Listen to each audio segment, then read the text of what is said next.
है we are continuing with the definition of sharir only. तो आप हमने पहले देखा था कि शरीर जो है उसमें दो चीजें आती हैं, जब हमने ये थर्ड श्लोक पढ़ा था कि त्रिदंड जो है और वही इनकॉर्पोरेट हो जाते हैं हमारे शरीर में। When we talk of the modern concept of sharir, we are focusing only on the physical body. Okay? But when we are talking about it in Ayurveda, हम शरीर को again दो में divide कर देते हैं. One is स्थूल शरीर and the other is सूक्ष्म शरीर. स्थूल शरीर क्या होता है? Can anybody tell me? स्थूल शरीर और सूक्ष्म शरीर क्या होता है? किसी ने पढ़ा है? किसी को नहीं पता? No ma'am. नहीं पता. ओके. सो स्थूल शरीर जो है it refers to the physical body. Okay, जो ग्रॉस हमें बड़ा दिख रहा है. जैसे अभी आप पढ़ते हो ना, आप अपनी ये बीडी चौरसिया पढ़ते हो या फिर अपनी ये इंद्रवीर सिंह पढ़ते हो, तो उसमें ग्रॉस एनाटॉमी पढ़ते हो आप. ग्रॉस मतलब जो मोटा मोटा हमें दिख रहा है. सो स्थूल शरीर इज द बिगर शरीर और the gross body. Sukshma sharir refers to the minute, the subtle body. अब ये सिर्फ आयुर्वेद का कॉन्सेप्ट नहीं है. ओके, एक जो है साइंटिस्ट थे by the name of Rene Descartes. उन्होंने एक थ्योरी प्रपोज की थी, थ्योरी ऑफ सब्सटेंस ड्युअलिटी.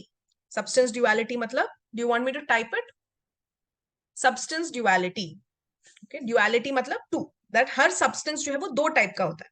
अब ये देखिए हमारे जो है संहिता में ये बहुत पहले this was discussed and elaborately explained, but ये अभी 1596 में जो है इन्होंने ये थ्योरी प्रपोज की थी, which says कि कोई भी चीज, कोई भी स्ट्रक्चर अगर है उसमें दो चीजें होती हैं. What is that? One is matter and the other is energy.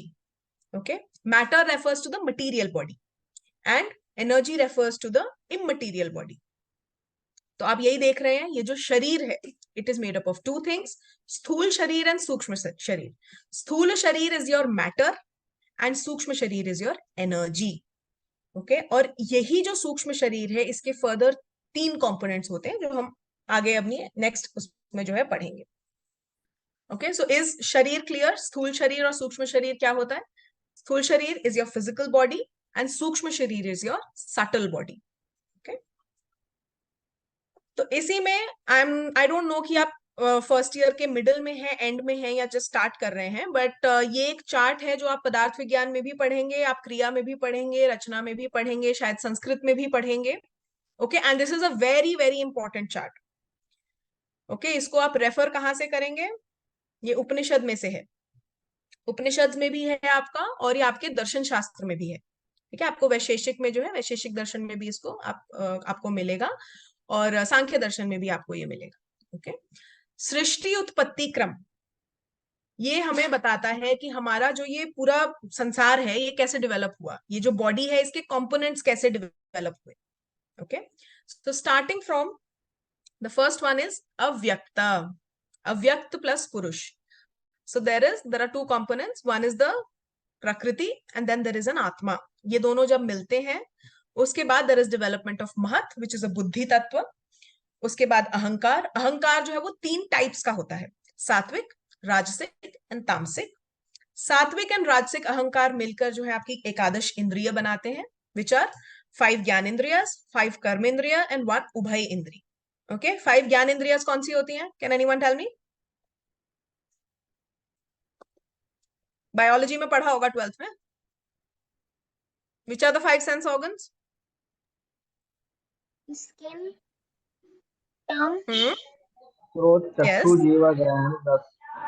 Very good. हाथ पैर. So very good. हाथ पैर नहीं आएगा, हाथ पैर आर कर्म इंद्रियस. ओके, 11 इंद्रिय, जो 5 ज्ञान इंद्रियस होती हैं, दे आर, सबसे पहले आएगी आपकी कौन सी? Shrotra, your ears. Okay, then tvacha, skin. ठीक है, then chakshu, your eyes, then jihva, your tongue, and the last one is ghrana, nose. See, whenever you are studying ये इंद्रियों को पढ़ रहे हो, इंद्रियों के विषयों को पढ़ रहे हो, पंच महाभूत को पढ़ रहे हो, रिमेंबर इनको सीक्वेंस में पढ़ो. ठीक है, हमारे 5 महाभूत जो है वो सीक्वेंस में क्या होते हैं? From the lightest to the heaviest, akash, vayu, agni, jal, prithvi. Yes, very good. So these are the 5 mahabhutas, akash, vayu, agni, जल एंड पृथ्वी। ओके, इन पांचों के पांचों को जो है अगर आप सीक्वेंस में याद रखोगे, इसी से रिलेटेड आपकी 5 जो है आपकी इंद्रियाज आ जाएंगी, ठीक है, और इन्हीं से रिलेटेड इनके 5 आपके विषय आ जाएंगे। Okay,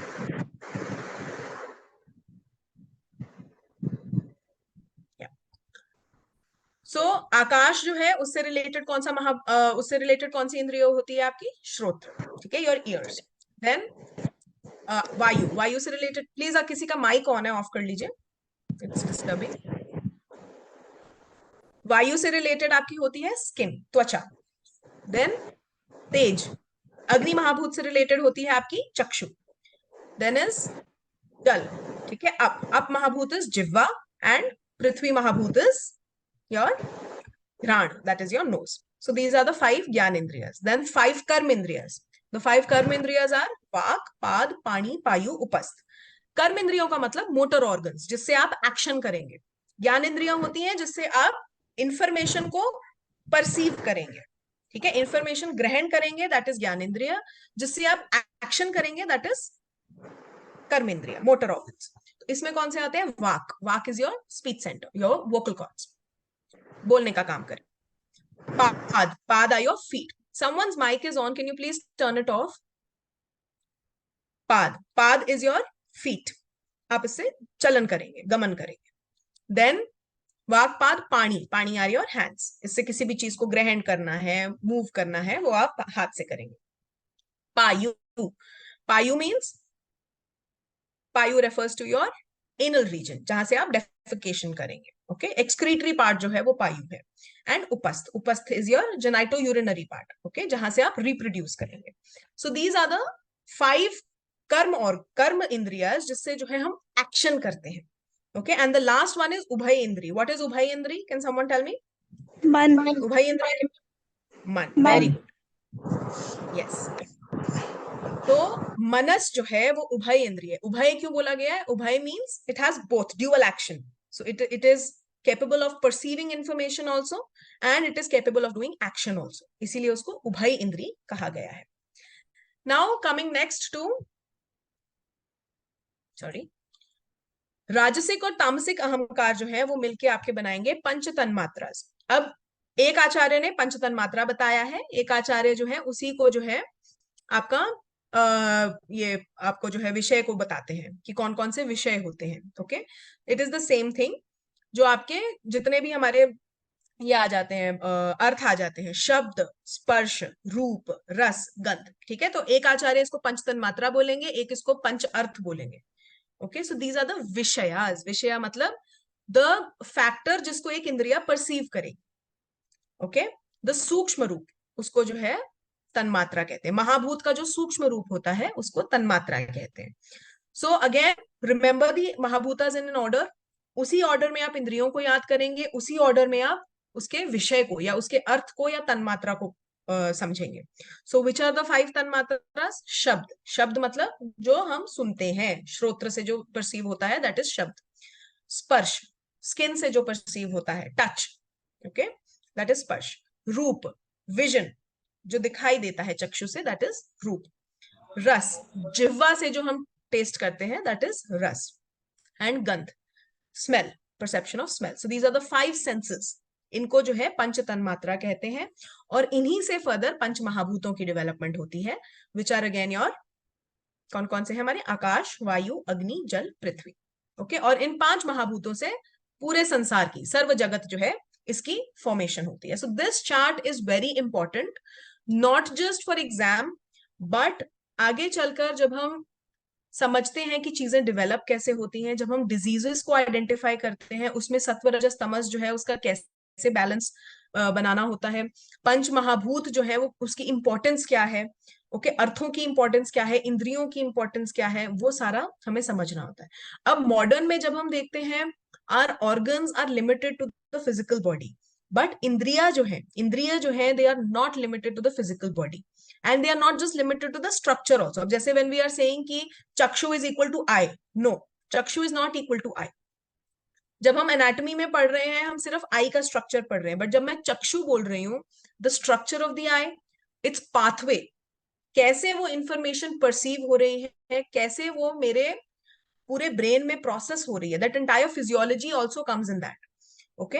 and apart from that जो है, not just interaction inside, it's interaction with the outside world also. ठीक है. आप एक कॉन्सेप्ट आगे चल के शायद पढ़ लिया होगा या पढ़ेंगे, प्रकृति सॉरी धातु पुरुष साम्यवाद. ठीक है. प्रकृति और पुरुष का साम्यवाद. ओके. जो बाहर, लोक पुरुष का साम्यवाद, कि जो बाहर है वही अंदर है और जो अंदर है वही बाहर है. ओके. बाहर के प्रकृति के बहुत सारे कंपोनेंट्स हैं that are which are similar to the components of our body. उसी तरह इंद्रिय है.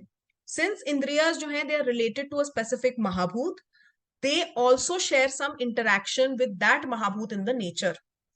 ओके. तो ये पूरी अंडरस्टैंडिंग उस पर बेस्ड है. तो जब हम ट्रीटमेंट करते हैं, it plays a very important role. ठीक है. आगे चल के आप जब उसमें पढ़ेंगे, क्रिया में भी जो है आप डिफरेंट दोष के स्थान पढ़ेंगे. किसी एक स्थान, जैसे आई है, आई में पित्त की प्रधानता होती है ना. ऑल्दो प्रदेश जो है वो कफ का है, बट आंख में, चक्षु में जो है पित्त की प्रधानता होती है.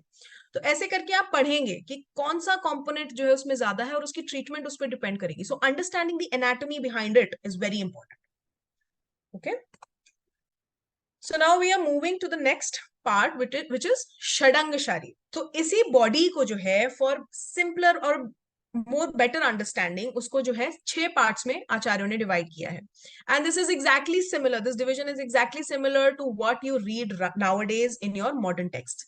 आपकी जो है बीडी चौरसिया की 3 वॉल्यूम्स होंगी, इंद्रवीर सिंह की 3 वॉल्यूम्स होंगी, और कोई भी बुक पढ़ेंगे आप, ठीक है, उसमें आपको 3 वॉल्यूम्स मिलेंगी. And that is because the body has been divided into 6 parts. Okay. The 2 upper limbs, ठीक है, जिसको आचार्य सुश्रुत जो उसको 4 शाखाएं कहते हैं, that is 2 upper limbs and 2 lower limbs. आचार्य चरक जो है उसको द्वे बाहु और द्वे शक्ति कहते हैं. Okay. 2 Bahu, 2 arms and 2 legs. शिरोग्रीवा, ठीक है, हेड एंड नेक. आपका हेड एंड नेक जो है वो शिरोग्रीवा है. एंड अंतराधि या मध्यम शरीर. ओके. द सेंटर पार्ट जो आपके लिम्स के बीच में है, लिम्स और नेक के बीच का जो पार्ट है, दैट इज कॉल्ड एज अंतराधि या मध्यम, and that is your trunk. So this is all totally equal to the division that we find in the present day context.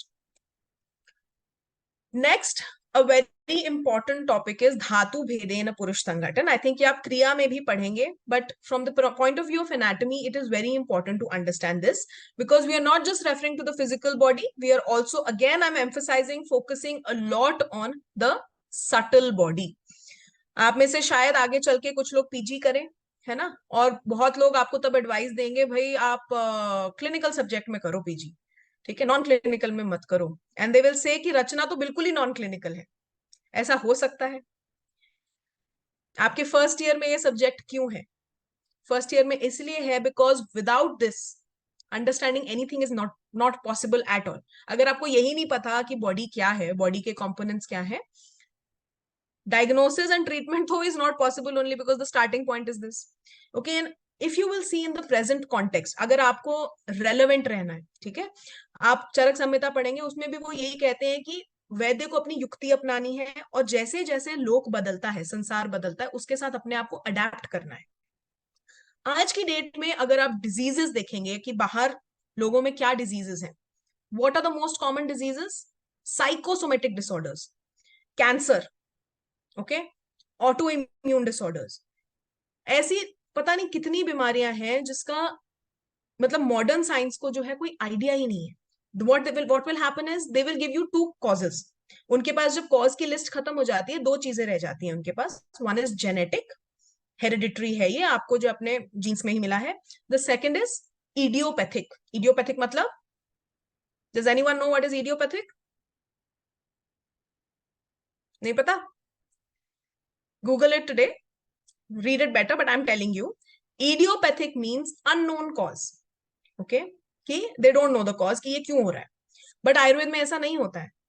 हमारा मेन फोकस किस पे रहता है? कॉज पे, और कॉज के साथ साथ स्थान पे, कि कहाँ पे वो जो है जाके इफेक्ट कर रहा है. हम लोग सारे के सारे सपोज आइसक्रीम खाएं, ठीक है, हमने अब सपोज अभी बारिश हो रही है, और बारिश के मौसम में हम 4 लोगों ने जो है 4-4 कप जो है आइसक्रीम खा ली. अब एक व्यक्ति होगा जिसको कुछ भी नहीं हुआ, एक व्यक्ति होगा जिसका गला खराब हो गया, एक व्यक्ति होगा जिसका नाक बहने लग गया, एक व्यक्ति होगा जिसको लूज मोशन लग गए. है ना? So why is that? Why is there this difference? Okay, this difference is there because हम जो है we all are very different from each other. Okay, and हमारी प्रकृति डिफरेंट है, हमारी बॉडी के कंपोनेंट्स जो है वो अलग अलग प्रोपोर्शंस में है. तो सेम कॉज कंज्यूम करने पे भी जो है there are different things that can happen in the body. किसी एक की जो है वो स्ट्रेंथ इतनी ज्यादा है कि उसे कुछ भी इफेक्ट नहीं होगा, और किसी का जो पेट खराब हो गया, जिसका पेट वीक है, जिसका रेस्पिरेटरी वीक है उसका रेस्पिरेटरी हो गया, जिसका जो है वोकल कॉर्ड्स वीक है उसका वोकल कॉर्ड्स इफेक्ट हो गया. So this is how the interaction works. तो अब इसी में जैसे हम, आपने जो स्कूल में भी पढ़ा होगा, मे बी अभी मॉडर्न में भी जो है आप पढ़ेंगे, हमारी एवोल्यूशन की डिफरेंट थ्योरीज बताई गई हैं, है ना, कि ये संसार कैसे बना, अलग अलग थ्योरीज बताई गई हैं, है ना. अब हमारी एवोल्यूशन में भी जो है बहुत सारी थ्योरीज हैं कि हम, कई कहते हैं हम एप से आए, कई कहते हैं नहीं कुछ और हो गया, राइट. सिमिलरली ये अब जो हम पढ़ने लगे हैं धातु भेदेन पुरुष संघटन, इसको आप हेडेक मत लीजिए कि यार ये क्या है, ये सब आचार्यों ने अलग अलग बता दिया, अब हमें तो सब याद करना पड़ेगा. नो, सी दिस एज कि एक हम, जैसे आई एम एन इंडिविजुअल, मुझे समझने के अलग अलग तरीके हैं. ओके, सो अलग अलग आचार्यों ने इस ही पुरुष को, इसी बॉडी को, इसी बॉडी माइंड कॉम्प्लेक्स को जो है, बॉडी माइंड सोल कॉम्प्लेक्स को अलग अलग तरीकों से विजुअलाइज किया है, और उन थ्योरीज को जो है ये अलग अलग घटक के बेसिस पे डिफाइन किया है. इनमें से कोई भी गलत नहीं है, all of them are true. ठीक है, इट इज जस्ट कॉन्टेक्स्ट के हिसाब से. संस्कृत में, आयुर्वेद में context is very important. Context के हिसाब से आपको कौन सा यूज करना है, that is what you will do. Okay, अब जैसे for example the first one, dvidhatvatmaka purusha, that means हम जो है किससे बने होते हैं, दो कंपोनेंट से. वो क्या हो सकते हैं, आग्नेय एंड सौम्य. वीर्य दो टाइप के होते हैं, hot and cold. Everything in this world you can define on the basis of hot and cold.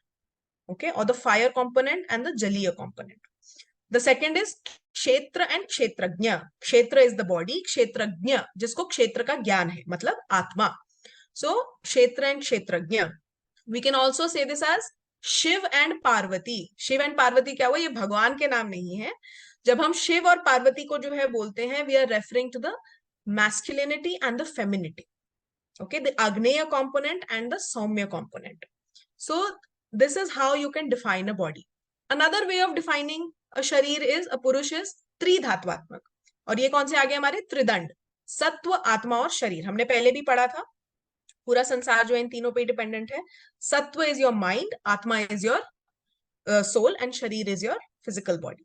Okay, shad dhatvatmaka purusha, इसको चिकित्सा अधिकृत पुरुष भी कहते हैं. Why is it called as चिकित्सा अधिकृत पुरुष? बिकॉज जब हम चिकित्सा कर रहे हैं, ठीक है, अब आग्नेय एंड सौम्य, क्षेत्र एंड क्षेत्रज्ञ, ये अंडरस्टैंडिंग मैं चिकित्सा के पॉइंट ऑफ व्यू से यूज नहीं कर सकती हूँ. ओके, चिकित्सा के पॉइंट ऑफ व्यू से मैं क्या यूज कर सकती हूँ, जो कि मुझे फिजिकली पता चले, जो इंक्रीज एंड डिक्रीज हो रही है उसको यूज कर सकती हूँ. सो इसीलिए इसमें है पंच महाभूत प्लस चेतना. सो पंच महाभूत आ रही है और 5 महाभूत. तो आप जो है वही पंच महाभूत को जब आप कंसाइज करेंगे तो वो त्रिदोष बन जाएंगे. सो त्रिदोष के बेसिस पे जो है, पंच महाभूत के बेसिस पे वी कैन आइडेंटिफाई किसका क्षय हो रहा है, किसका वृद्धि हो रहा है, क्या समावस्था में है, एंड उसके बेसिस पे we can give treatment. So therefore it is called as चिकित्सा अधिकृत पुरुष. नेक्स्ट इज त्रयोदश धात्वात्मक पुरुष, जिसमें है 3 दोष, 7 धातुएं और त्रिमल. ठीक है, उसको त्रयोदश धात्वात्मक. Chaturvimshati dhatvatmaka, that refers to the 24 components of srishti utpatti krama. जो हमने ये क्रम पढ़ा था, इसमें 24 कंपोनेंट्स हैं. ठीक है, what are the 24 components? One is your अव्यक्त, महत, अहंकार. ठीक है, फिर आपकी ये 3 हो गए. उसके बाद आगे एकादश इंद्रिय, 14 हो गए, एंड पंच तन्मात्रा एंड पंच महाभूत 10. So 14 plus 10, 24. These are the 24 factors of सृष्टि उत्पत्ति क्रम, जिसको चतुर्विंशति कहते हैं. इसी को जो है पंचविंशति भी कहते हैं जब इसके साथ हम आत्मा को जोड़ देते हैं. इट इज कॉल्ड एज पंचविंशति धात्वात्मक पुरुष. Next we are coming to the शरीरस्य पंचभौतिकत्वम. पांचभौतिकत्वम. ठीक है, अब हमने बोला कि बाहर जो है वही अंदर है. सो बाहर हमारे 5 तत्व हैं. We know that the entire universe is formed of these 5 elements. So that means this universe, okay, we are also a universe. So this universe is also formed of these 5 elements. तो एक basic understanding के लिए जो है, there is ये reference जो है, this is from Sushruta Samhita Sharira Sthana first chapter 19th shloka. You can just note it down. Sushruta Sharira first chapter 19th shloka. So ये उन्होंने डिस्क्रिप्शन दी है कि बॉडी के डिफरेंट पार्ट्स जो हैं वो कौन से महाभूत से बनते हैं. Okay, so the first one is akasha mahabhuta. So we know shabda, that means जो हमारी सुनने की कैपेबिलिटी है वो आकाश महाभूत से रिलेटेड है. शब्द इंद्रिय या श्रोत्र इंद्रिय, हमारे ईयर्स जो है वो आकाश महाभूत से डेवलप होते हैं. सर्व छिद्र, बॉडी में जितनी भी स्पेसेस हैं, ओके, एंड विविक्तता, जितनी भी जो है होल्स हैं या स्पेसेस हैं, वो सारी की सारी जो है वो आकाश महाभूत क्रिएट करता है. ओके, नेक्स्ट इज वायु. Vayu creates sparsha, that means the sensation of touch.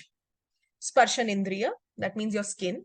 सर्व चेष्टा, जितनी भी एक्टिविटीज हम करते हैं, ओके, पित्तम पंगु कफम पंगु पंगवो मलधातवः. ओके, वायुना यत्र नीयन्ते तत्र गच्छन्ति मेघवत. मतलब क्या है इसका, कि आपका जो पित्त है, पित्त दोष है और कफ दोष है, ये दोनों पंगु हैं. पंगु मतलब they can not walk. Okay, movement, any movement is caused by वायु. तो बॉडी में कुछ भी मूव करना है, चाहे आपने एक्सटर्नल बॉडी में कुछ मूव करना है या आपके अंदर जितनी भी हमारी एक्टिविटीज होती हैं, हार्ट को पंप करना है, ब्लड को फ्लो करना है, खाने को फ्लो करना है, एक्सक्रीशन होना है, सेल्यूलर मूवमेंट, सेल्स में जो है एक चीज अंदर से बाहर जानी है. Okay, that entire transport is controlled by वायु. सर्व चेष्टा, सर्व शरीर स्पंदनम. ठीक है, पूरी बॉडी में कोई भी पल्सेशन होती है. Okay, that all is controlled by वायु. नेक्स्ट कमिंग टू अग्नि. अग्नि जो है ये आपका अगेन सेंस ऑफ विजन. रूप इंद्रिय और चक्षु इंद्रिय. वर्ण, ठीक है, हमारी स्किन का जो टेक्सचर है, कलर है. Santapa, temperature of your body. Okay, bhrajishnuta, lustre जो आ रहा है. Pakti, digestion, not just at the level of your stomach. आप आगे पढ़ेंगे अग्नि जो है वो 13 टाइप की है ना. सो आपकी जाठराग्नि, धात्वाग्नि, भूताग्नि, सारी की सारी अग्नि जो है वो आपकी अग्नि महाभूत पे डिपेंडेंट है. ठीक है, देन सॉरी, क्रोध, गुस्सा करना, तीक्ष्णता, तीक्ष्णता, and Shaurya, your strength. Okay, आप कितने बलवान हैं, आप कितना जो है अपनी वीरता दिखा सकते हैं. ठीक है, all these components are dependent upon अग्नि महाभूत. देन कम्स जल.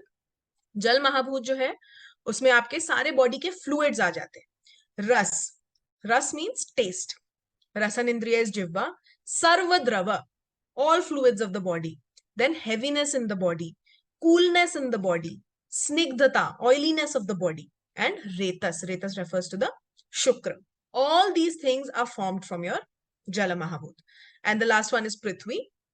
That means gandh, smell, gandhendriya. Sarvamurta, jitna bhi body ka structure hai, that is formed from prithvi. And guruta, heaviness in the body again. Okay, so ये chart जो है this is like a brief understanding of कि कहीं पर भी कोई बीमारी, अब जैसे हम बोलें कि मेरा जो है डाइजेशन ठीक नहीं हो रहा, ओके, या मेरा मोशन जो है वो पास नहीं हो रहा. Okay, we have to directly, हमारे दिमाग में क्या आना चाहिए, यार वायु में कुछ गड़बड़ है. ओके, पर वो कैसे हमें पता चलेगा, व्हेन वी नो कि कौन सा स्ट्रक्चर कौन सी चीज से रिलेटेड है. ओके, हम कह रहे हैं आई में प्रॉब्लम हो रही है, तो वी हैव टू नो कि हमारा अग्नि कंपोनेंट सबसे पहले, बाकी भी रिलेटेड होंगे. इट इज नॉट इंडिविजुअल, ऐसा नहीं होता कि कोई एक चीज इन्वॉल्व हो जाती है. Okay, there are multifactorial things that work together, लेकिन प्रिडोमिनेंस किस चीज की है. सो हमारा फर्स्ट जो है वो ध्यान उस पे जाएगा, देन हम बाकी चीजों को जो है एड्रेस करेंगे. So therefore if we know कि कौन सा महाभूत या कौन सा दोष कौन से स्ट्रक्चर से या कौन से पार्ट ऑफ द बॉडी से रिलेटेड है, कौन से फंक्शन ऑफ द बॉडी से रिलेटेड है, treatment becomes very easy. Same is trigunatmakam. ठीक है, तो आप यही 5 महाभूत को जो है आप त्रिगुण के बेसिस पे भी एक्सप्लेन कर सकते हैं. सो आकाश जो है वो सत्व से रिलेटेड है. इसका रेफरेंस है Sushruta Samhita Sharira Sthana first chapter 20th shloka, उसी के नेक्स्ट श्लोका. ओके, सो आकाश जो है वो सत्व से. अब इसको आप अंडरस्टैंड कीजिए, रटिए मत कि आकाश सत्व है, वायु रजस है, पृथ्वी तमस है. नो, अंडरस्टैंड कीजिए. ओके, आकाश जो है क्या होता है, space, that means clarity. So that means it is सत्व. सत्व इज क्लियर. वायु क्या होता है, वायु इज ऑलवेज इन एक्शन. वायु जो है मूवमेंट कॉज करता है. देयरफॉर रजस। ओके, देन अग्नि। अग्नि और जल, आप कभी भी हवन करेंगे, हवन में क्या चीज यूज होती है प्योरिफिकेशन के लिए? कोई बताएगा मुझे? हवन किया है किसी ने कभी? यस। क्या चीज यूज होती है हवन में? प्योरिफिकेशन के लिए, ठीक है। आप किसी भी चीज को अगर प्योरीफाई करना चाहते हैं, there are two things that you will use. What is it? Jal and agni. ठीक है, अग्नि को भी हम पवित्र मानते हैं, जल को भी हम पवित्र मानते हैं। ओके, सो देयरफॉर अग्नि और जल जो है, अग्नि में सिंस हीट भी होती है, तो देयरफॉर सत्व एंड रजस। और जल जो है वो कूलिंग होता है, देयरफॉर सत्व एंड तमस। कूलिंग होता है, हैवी होता है। ओके, और पृथ्वी जो है वो तामसिक होती है, because it is static, it is stable.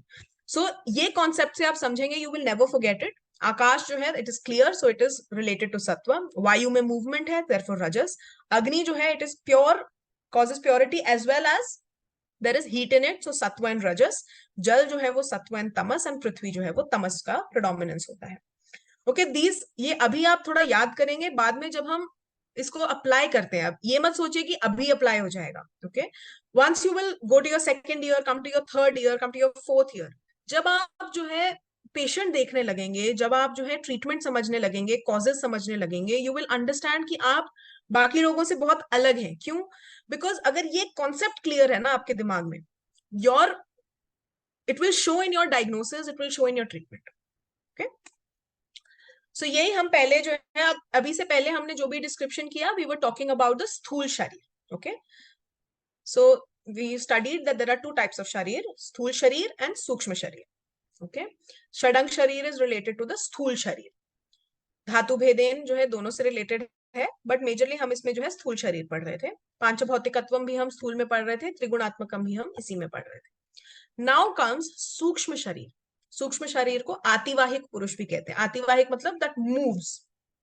Okay, सो अब आप, आई डोंट नो आप कौन से रिलीजन को बिलोंग करते हैं, it is not of any importance to me. Okay, religion जो है वो बिल्कुल इंपॉर्टेंट नहीं है, आप किस चीज में बिलीव करते हैं, किस में नहीं करते, but as an Ayurvedist it is important for you to understand this concept. Okay, Ayurveda जो है किसी पर्टिकुलर रिलीजन का नहीं है, so that should not be a barrier for you. It's a Vedic science, so just see it as it is. सूक्ष्म शरीर जो है और आतिवाहिक पुरुष जो है, ये हमारी सटल बॉडी को रेफर करता है। दैट मीन्स द बॉडी, जब हम इस शरीर को त्याग देंगे, तो जो बॉडी जो है मूव करेगी from one body to another, उसको सूक्ष्म शरीर कहेंगे। ओके, अब मुझे कोई जो है एनर्जी, एनर्जी की कोई मुझे डेफिनेशन बता सकता है? किसी को याद है अपने स्कूल में से, 11th 12th में से? Can anyone please define energy for me? Anyone? How many people do we have here? Yes. Sohail, Khushbu, anyone? Please give me the definition of energy. Ma'am Hindi में आप हिंदी में बता दीजिए, इंग्लिश में बता दीजिए, नो प्रॉब्लम। बहुत सक्रिय रहने की या बिना थके अत्यधिक श्रम करने की क्षमता ऊर्जा होती है। Anyone else? ओके, सो अगर आपको याद ना आ रहा हो तो हम आपको याद करा देते हैं, but I would Ability want to do कि, work. हाँ, Ability to do work. No, okay, ठीक है, that is your referring to this. मैं आपको फिजिक्स केमिस्ट्री बैकग्राउंड से पूछ रही हूँ। Okay, anyways, so see, mostly क्या होता है, लोग जब आयुर्वेद में घुसते हैं ना, वो लोग जो है ऐसे इतने से कूप मंडूक बन जाते हैं, बस अपना कुआं दिख रहा है, बस उसी में हमने रहना है। नो, आप शास्त्र पढ़ेंगे, उसमें कहा गया है आपको आसपास के शास्त्रों की नॉलेज होना बहुत जरूरी है। इट्स नॉट जस्ट कि आयुर्वेद है, श्लोक रट लिए, लिख के आ गए पेपर में। नो, ऐसे तो आप जो है, इसीलिए आयुर्वेदिस्ट जो है अपने आप को जो मॉडर्न जो डॉक्टर्स होते हैं ना, उससे इंफीरियर समझते हैं, और उनके सामने उनका सर बेचारों का झुक जाता है, जो बिल्कुल नहीं होना चाहिए। बिकॉज आपको ज्यादा पता होना चाहिए उनसे, पर आप पढ़ेंगे नहीं तो कैसे पता होगा? सो जब हम एनर्जी को डिफाइन करते हैं, आप जाके अब अपनी फिजिक्स और केमिस्ट्री की बुक पढ़िएगा। एनर्जी की जो डेफिनेशन है, it is energy can neither be created nor be destroyed. It can only be transferred from one object to another. Okay, energy, ध्यान से सुनिएगा, okay, because इसके बाद मैं कुछ point अब बोलने वाली हूँ. Energy can neither be created nor be destroyed. It can only be transferred from one object to another. Okay, कुछ आपको सिमिलैरिटी लग रही है इसमें और आत्मा के कॉन्सेप्ट में? एनीवन?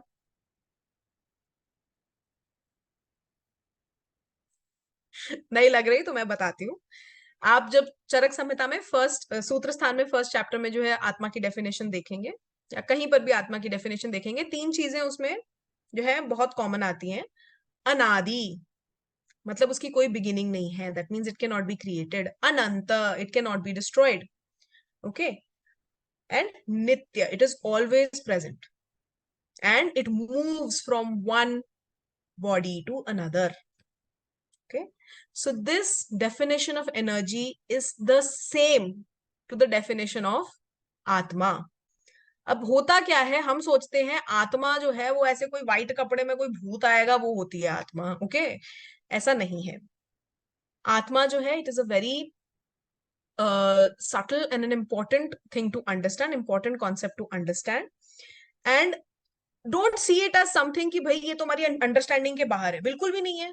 ठीक है, this is something that you can easily understand and see it as energy. Energy that is being, that can neither be created, that can nor be destroyed, and it can only be transferred from one object to another. तो उसी की definition में जो है आचार्य चरक बताते हैं, भूतै चतुर्भि सहितः सुसूक्ष्मै मनोजवो देहम उपैति देहात् कर्मात्मकत्वान् न तो तस्य दृश्यम दिव्यम विना दर्शनम अस्ति रूपम. ओके, भूतै चतुर्भि सहितः, 4 महाभूतास. आकाश को आप छोड़ दीजिए, बिकॉज आकाश इज स्पेस, आकाश को हम ब्रेक नहीं कर सकते. Okay, akasha is space. So बाकी जो 4 महाभूत रह गए, कौन से हैं हमारे? वायु, अग्नि, जल एंड पृथ्वी. इनके सूक्ष्म रूप, ठीक है, सूक्ष्म रूप अलोंग विथ मनस एंड आत्मा. ओके, बेस्ड ऑन द कर्म, कर्मात्मकत्वान. ठीक है, एक पुरुष के जो है कर्म के बेसिस पे, ओके, ये अदृश्य चीज जो है it moves from one body to another. So sukshma शरीर जो है, it is not just atma but a combination of 3 things. क्या क्या है? मनस, आत्मा एंड द सूक्ष्म रूप ऑफ योर 4 महाभूतास. आत्मा जो है वो निर्गुण होती है. आत्मा में जो है कुछ कोई क्वालिटी नहीं होती, बट जो इंफॉर्मेशन, जैसे अब मेरा बर्थ हुआ, मेरा डेथ हो गया, अब मैं नेक्स्ट बॉडी में सपोज मेरी ये सूक्ष्म शरीर चला गया, तो उसमें वो इंफॉर्मेशन कैसे जाएगी? That will be carried by the mind and the 4 mahabhutas, because these have memory. आत्मा की कोई मेमोरी नहीं होती है. Okay, so your atma along with the manas and the 4 mahabhutas travels from one body to another. Okay, because ये जो शरीर है, अब हम we'll go to the definition. Let's go to the definition of शरीर. ठीक है, शरीर की क्या डेफिनेशन थी? शरीरम शीर्यते हिनस्ति आत्मानम इति शरीरम. अब ये जो शरीर है, it is in a continuous process of destruction, और एक दिन ये पूरा डिस्ट्रॉय हो जाएगा जब ये इस सूक्ष्म शरीर को संभालने के कैपेबल नहीं होगा. तो इसीलिए, बिकॉज जैसे हम कपड़े बदलते हैं, या आप जो है गीता पढ़ेंगे, कोई भी आप टेक्स्ट पढ़ेंगे, उसमें आपको जो है ये कॉन्सेप्ट मिलेगा, बट इसको अंडरस्टैंड करना जरूरी है. Okay, so just like we change clothes. Okay, एक कपड़ा अगर खराब हो गया, पुराना हो गया, तो हम उसको चेंज करते हैं. उसी तरह जो है ये जो शरीर है, बिकॉज ये हमेशा डिजेनरेट हो रहा है और एक दिन ये पूरा नष्ट हो जाएगा. It can not sustain for always, for ever. तो दिस सूक्ष्म शरीर जो है, ये एक बॉडी से दूसरे बॉडी में ट्रांसफर होता है. Okay, and it carries all the information forward. It will take a rebirth basis the karma. It's a very deep concept. ठीक है, जो I am not going to touch over here in the demo class, but yes, in the upcoming classes we can always discuss, and I always invite questions on difficult topics. ठीक है, you all should ask questions, because सिर्फ exam लिखना point नहीं है. Exam में पास होना is very easy. Frankly telling you, exam में पास होना इज वेरी इजी, बिकॉज आप पढ़ लोगे, आप उल्टी करके आ जाओगे. But remember, you are becoming doctors. ठीक है, आपको उल्टी नहीं करनी है, आप डॉक्टर बन रहे हैं. एंड में जाके what you wrote in your exam is not going to matter. Okay, what is going to matter is how well you are able to treat your patient, how well you are able to understand the patient and give them treatment. So for that purpose, understanding these concepts is very important. Okay, so I am not just here to make you pass in exams, to give you whatever knowledge you need for passing exams, but also that you become better Vaidyas, you become a better version. See, हमारे से जो पीछे जो generation ने जो किया उन्होंने कर लिया, अब हमें उससे आगे जाना है ना, हम भी उनके से ऐसा करेंगे तो फिर तो कोई पॉइंट नहीं है. And today the world is looking at Ayurveda because we have the answers, but you will have the answers only when you will study it, only when you will understand it. If you're not going to understand it, then you will also not have any answers. फिर आप भी बैठ के जो आयुर्वेद पढ़ने के बाद modern दवाइयां लिखेंगे, है ना? So understand this. So that is it from my side for today's demo class. I hope you liked it and I hope आपको कुछ समझ आया. बाकी तो अब जब syllabus wise classes होंगी, so we'll discuss further. Were you able to understand? Can any of the students tell me? Were you able to understand जो थोड़ा बहुत हमने अभी पढ़ा? Yes, ma'am. Good.